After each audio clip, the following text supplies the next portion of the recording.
তো হ্যালো ভাইটি, আসসালামু আলাইকুম। হেস্টেল comment to my Nayan video. তো আজকের ভিডিওটা আসলে কোনো ভয়েস ভিডিও হবে না। আজকে একটা বাংলাতে আমরা ভিডিওটা করব।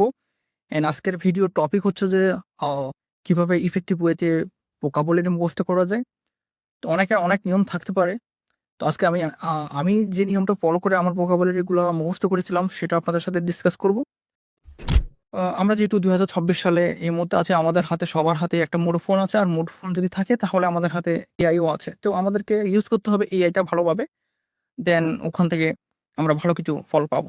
তো চলেন শুরু করি ভিডিওটা। কিছু করার আগে আপনাদের লেভেলটা জানতে হবে যে আপনি কোন লেভেলে আছেন ১ম এ।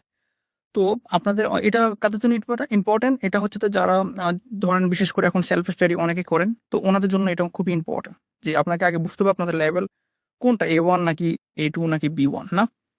তো এটার জন্য আপনারা সিম্পলি গুগলে যাবেন, যেকোনো ক্রোম ব্রাউজার আপনার ফোন থাকুক অথবা যেটাই থাকুক না কেন সমস্যা নাই। ক্রোম ব্রাউজারে যাবেন অথবা যে ব্রাউজারে যান সমস্যা নেই, ওখানে লিখবেন A1 অথবা A2 আপনাদের যেটাই হোক না কেন, A1 Einstufung Test Netzwerk এই নাম দিয়ে সার্চ করবেন এবং তখন হচ্ছে যে আপনারা এরকম একটা ইন্টারফেস দেখতে পাবেন। তো এইখানে পরে ভাইটারে ক্লিক করবেন। ভাইটারে ক্লিক করার পর দেন Zoom Einstufung Test এ ক্লিক করার পর আপনাদের টেস্ট স্টার্ট হবে। ঠিক আছে? তো এগুলোর লিঙ্ক আপনারা আমার যদি ফেসবুকে দেখে থাকেন তাহলে ফেসবুকে কমেন্ট বক্সে পাবেন অথবা ইউটিউবে দেখে থাকলে ইউটিউবের ডিসক্রিপশনও পাবেন। ওকে, আপনারা এখন জানতে পারলেন আপনাদের লেভেল কোনটা। দেন হচ্ছে আপনারা যে লেভেলে আছেন এই মুহূর্তে তার ওই লেভেলের ওয়ার্ড লিস্টটা খোঁজার চেষ্টা করবেন, অথবা নেওয়ার চেষ্টা করবেন। যদি আপনাদের কাছে না থাকে তাহলে আপনারা আমাদের হোয়াটসঅ্যাপ গ্রুপ থেকে নিতে পারেন। তো আমাদের হোয়াটসঅ্যাপ গ্রুপের লিঙ্ক আমার ইউটিউবের ডিসক্রিপশনে অথবা ফেসবুকের কমেন্টে থাকবে। তো ওখানে শুধু জার্মান না, যেকোনো জার্মান রিসোর্স যদি লাগে তো ওখান থেকে নিতে পারবেন ইনশাআল্লাহ। দেন হচ্ছে যে আপনি যখন ভোকাবুলারি লিস্টটা ওপেন করবেন তখন আপনারা দেখতে পাবেন সব হচ্ছে জার্মানে। তো ১ম এ কি করবেন?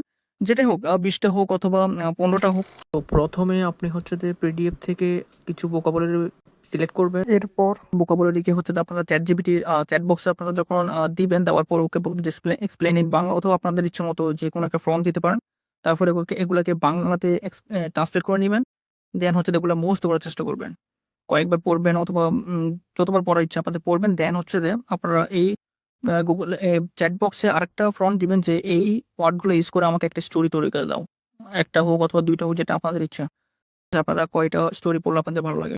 তো জিনিসটা এনজয়েবল হবে এবং শিখতেও ভালো লাগবে। তখন আপনারা স্টোরি পড়ার পরে ওদেরকে বাংলা মিনিংও দিবেন। তো বাংলা মিনিংও মিলানোর চেষ্টা করবেন ওই ওয়ার্ডগুলো দিয়ে।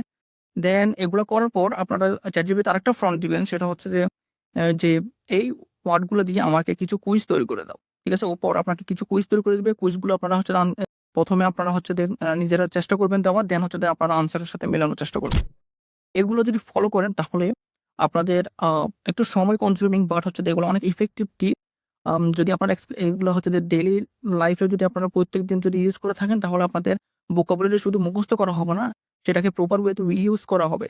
দেন হচ্ছে যে আপনি এই ওয়ার্ডগুলো দিয়ে যখন এগুলো সব যখন করে ফেলবেন তখন এই ওয়ার্ডগুলো ইউজ করে আপনার পার্টনারের সাথে এক্সপ্রেশন করবেন। ডেইলি আ রাতে হোক যেকোনো একটা সময় আপনারা এক্সপ্রেশন করুন। তো এগুলো যদি আপনারা করে থাকেন ডেইলি লাইফে তাহলে আমি আশা করি আপনাদের এখান থেকে একটা ভালো ফল পাবে। সো এটাই। সো ধন্যবাদ সবাইকে। আপনাদের কাছে এই টিপসটা কেমন লেগেছে সেটা অবশ্যই কমেন্ট বক্সে জানাবেন।